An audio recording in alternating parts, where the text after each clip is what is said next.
bienvenue sur Unique et Libre, le podcast dédié aux femmes hypersensibles qui osent montrer au monde leur lumière. Je suis Jennifer, professeure de yoga, coach et entrepreneur holistique et ma mission est d'aider les femmes hypersensibles à refléter leur vérité, à prendre soin de la puissance de leur corps pour véhiculer leur puissance intérieure, afin de créer une vie d'abondance, d'harmonie et d'épanouissement. Une vie où elles sont libres d'être elles-mêmes et d'exploiter leur plein potentiel. Grâce au yoga, au développement personnel et à différents outils holistiques. Alors c'est parti! Hello et bienvenue, aujourd'hui ça va être un message un peu plus court que ces derniers épisodes, un message aussi motivant. On va parler d'un sujet très important pour ton équilibre si tu recherches plus de bien-être physique et mental, de sécurité et d'ancrage dans ton corps, avoir une meilleure clarté d'esprit, si tu veux être à l'écoute de tes énergies, si tu as des objectifs, des rêves que tu souhaites atteindre, tu vas avoir besoin de créer une routine sur mesure et surtout celle qui te convient et répond à tes attentes. J'insiste sur ce fait car nous sommes tous différents. Alors on a une très mauvaise image de la routine, on pense que c'est quelque chose de profondément chiant alors que c'est ce qui nous permet d'atteindre l'harmonie, je dirais même l'élévation, qu'elle soit matérielle mais aussi spirituelle. La routine va te permettre de manifester ta réalité, de développer ta confiance, tes capacités, ta discipline et la connexion avec ton être. Avoir une routine pour notre bien-être holistique, pour construire sa vie, ses relations, c'est répondre à l'appel de son âme. Nous sommes des êtres routiniers, on a tous des habitudes. Il y en a des bonnes, des moins bonnes et des néfastes pour notre santé. Mais dans cet épisode, ce qu'on recherche, c'est celles qui contribuent à élever notre énergie et non l'inverse.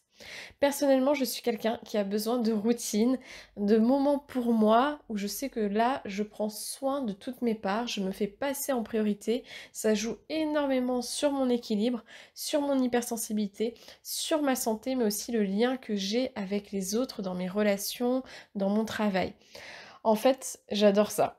Je sens la différence lorsque je ne fais rien, lorsque je n'ai pas d'habitude, de rituels sains. Ça fait partie de mes besoins les plus importants. Ça ne veut pas dire que j'ai forcément cette nécessité de le faire tous les jours, mais je sais que j'aurai dans ma semaine des moments qui me sont consacrés.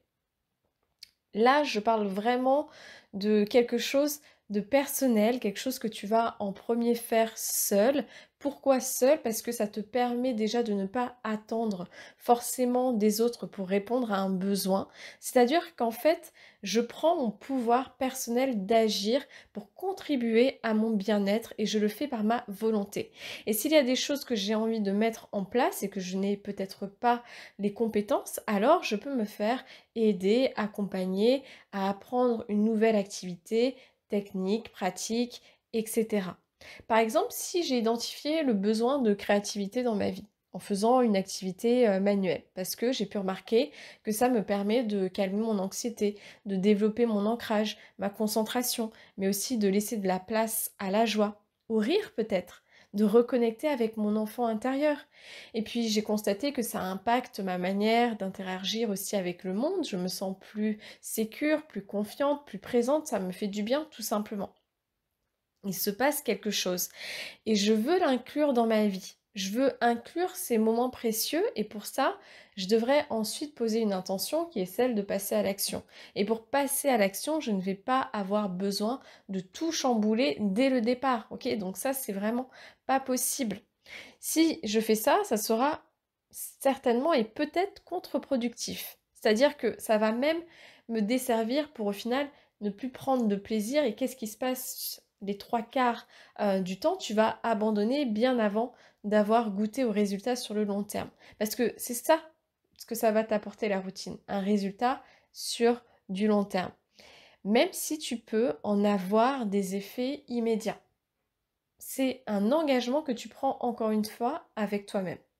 C'est un subtil jeu entre ton énergie masculine qui te demande de faire, de responsabilité, de volonté, de discipline, et ton énergie féminine qui te reconnecte à l'être, qui va aussi t'apporter ce calme, ce repos, cette régénérescence intérieure pour agir avec alignement. Je vais prendre un autre exemple. J'aimerais avoir plus d'énergie, qu'est-ce que je pourrais mettre en place pour répondre à ce besoin? Je vais avoir cette fois-ci une approche holistique. Je vais donc identifier ce qui peut m'aider à réaliser ce besoin, mais avant, la première des choses, c'est que je vais observer ce qui me prend de l'énergie. Quelle habitude ou comportement me dessert?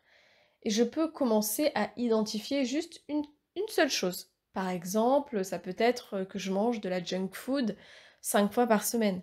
Je regarde Netflix jusqu'à minuit tous les jours. Je dors 5 heures, etc.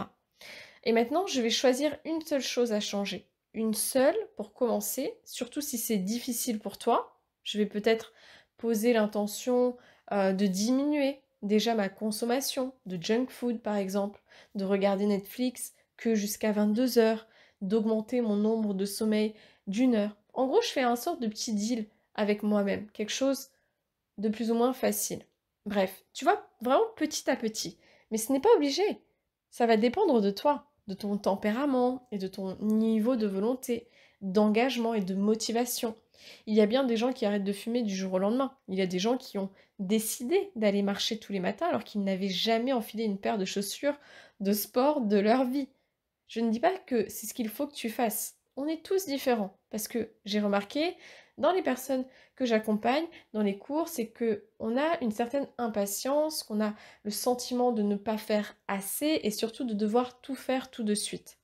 Mais ça résonne à quoi au final? À une énergie masculine excessive qui est au contrôle, qui recherche cette quête de performance, de résultats, surtout immédiats. Bien sûr qu'on veut du résultat, mais la finalité, ce n'est pas ça. Ce n'est pas mon pourquoi. Pourquoi je fais ce que je fais? C'est important de te rattacher à ton pourquoi. Ton pourquoi, c'est ce que j'ai mentionné par exemple sur le fait que je souhaite faire une activité créative parce que j'ai remarqué, comme je te le disais, tous les bienfaits que ça m'apporte. Aristote disait « Nous sommes ce que nous faisons de manière répétée ». Et j'en rajouterai une autre de John C.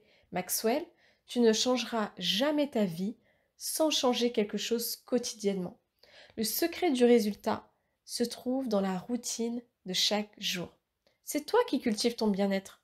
Et je rajouterai que cultiver, ça prend du temps.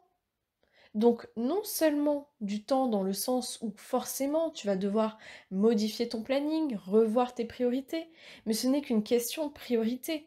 On a tous 24 heures. On a tous 24 heures. Donc il faut arrêter les excuses bidons. Ça va aussi te demander de cultiver de la patience, de la bienveillance, de la douceur envers toi-même. Parce qu'il y a des jours où ça va être compliqué. Il y a des jours où tu vas être découragé. Il y a des jours où il y aura des écarts, où tu n'auras pas cette priorité de prendre soin de toi, etc. Et c'est normal, c'est ok, on n'est pas des machines. Mais même dans ces moments-là, plus ou moins difficiles, si je sais pourquoi je le fais et que ce que ça me fait ressentir, ça m'apporte de l'énergie, ça me fait vibrer, ça m'élève, j'y retournerai, quoi qu'il arrive, même après un certain temps d'absence, parce que j'aurai aussi expérimenté les deux côtés. Donc je peux voir au final dans quelle direction j'ai envie d'aller, quel choix j'ai envie de faire, dans quelle présence je veux vivre et qu'est-ce que je cultive pour mon futur. Voilà un petit peu pour cet épisode assez court.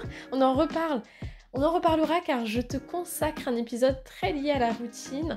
En attendant, si tu as envie de débuter ta routine ou de commencer de nouvelles choses, tu peux télécharger ton guide offert Morning Routine de la femme hypersensible où je te livre les meilleurs secrets pour débuter ta journée de manière sereine, ancrée, alignée et pleine de ressources. Tu peux directement le télécharger gratuitement dans les notes de cet épisode. Prends soin de toi dès maintenant, choisis-toi, à très vite, ciao ciao.